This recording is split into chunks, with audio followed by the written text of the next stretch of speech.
Hello, it's Kristi Sullivan with Sullivan Financial Planning. Thanks for tuning into my video. I am here today to talk a little bit about buying versus leasing a car. And this is a companion video to an interview I did with Patsy Butterfield, who is an auto broker with H.M. Brown here in Denver. And she's helped me buy cars in the past, and my sister. And she's just a great resource around car buying. And what I learned from her recently, which I never thought about before, were the benefits of leasing a car. So my husband and I have always been the type that we buy a car, pay it off in less than 5 years, drive it until it's running into the ground, 10 years or so, and then start the process all over again. And for a while there, we were just paying cash for cars until I bought a car that I hated. And I realized, oh, I've paid cash for this. Now it's depreciated a whole bunch.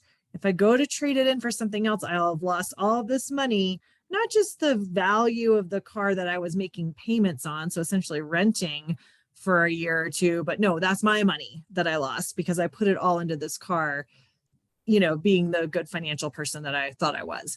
So I realized after talking to Patsy that I should have leased the car to begin with, because I bought this great big car that I really only need a great big car for another couple of years until my youngest is driving. And then I don't need a giant boat of a car anymore. And I knew that at the time. I wasn't going to be driving that car for 10 years. So a lease would have been a good idea. I could have essentially sort of borrowed the car for a monthly fee from the dealer. If anything went wrong with it, they would fix it.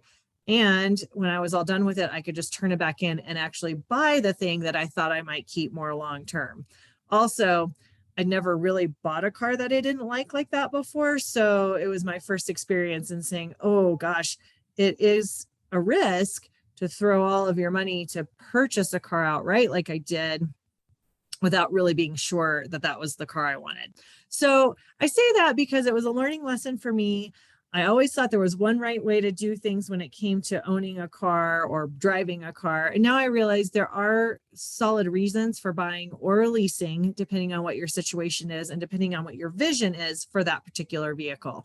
So I hope this was helpful. I hope you learned a little bit, or at least enough to know to ask more questions about your options when you're looking for your next car, which hopefully there's enough inventory for you to buy. Thanks and have a great day.